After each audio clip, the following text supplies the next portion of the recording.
She invited me over for dinner, but I knew what she really wanted, or at least I thought I knew. At that time, it was difficult for me to distinguish between kind gestures and blatant come-ons.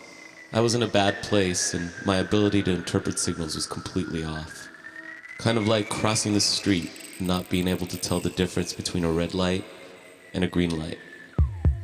All I knew was that I had to move, and so I moved forward, jaywalking through life. People like whizzing cars speeding by. There were hard edges in the air, steel. And the only certainty was the inevitable collision. I was the victim, but it was clear I was a willing victim. She invited me over for dinner, and I said yes. Everywhere I went, I was an alien. I stopped for a bottle of wine at the supermarket. It was full of hot mothers and screaming babies. I didn't mind, but I felt like everyone was staring at me. True, I had had a couple of beers beforehand to take the edge off, and I was buying a €2 liter of wine to ease me through dinner. So what? I was wearing sunglasses, a white button-down shirt, and tight black jeans. How did that make me persona non grata at the supermarket? Was it the number of cheese samples I had tried? The 8th of strudel? The 10th of bockwurst?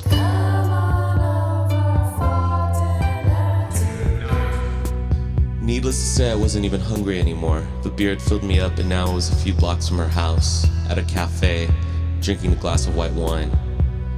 It was hot outside, but the inside of the cafe was shady and cool, and the waitress was attractive.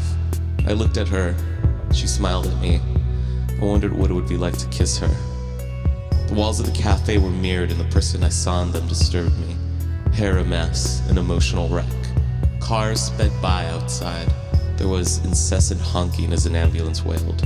I covered my ears and went to the bathroom, splashed water on my face, pushed my hair back.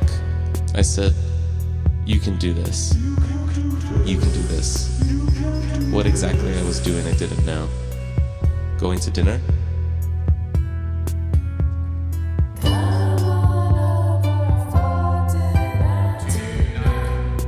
My confidence was flagging as the sun was setting. I took a taxi to her place to ensure my arrival.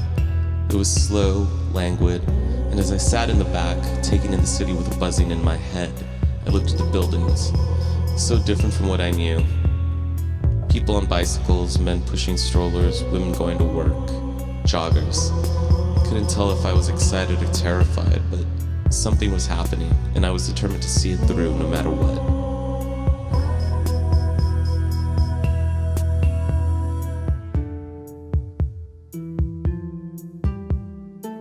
She lived in a huge apartment complex on the 4th floor. It was difficult to navigate, but I knew the way. I took the stairs. The city was old, destroyed, divided. The building she lived in was new. I rang the doorbell. She was a strong and independent woman, so I rang it again.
For a while, and when I left I couldn't tell if I was walking on sunshine or eggshells. And still, it's difficult to distinguish between the two.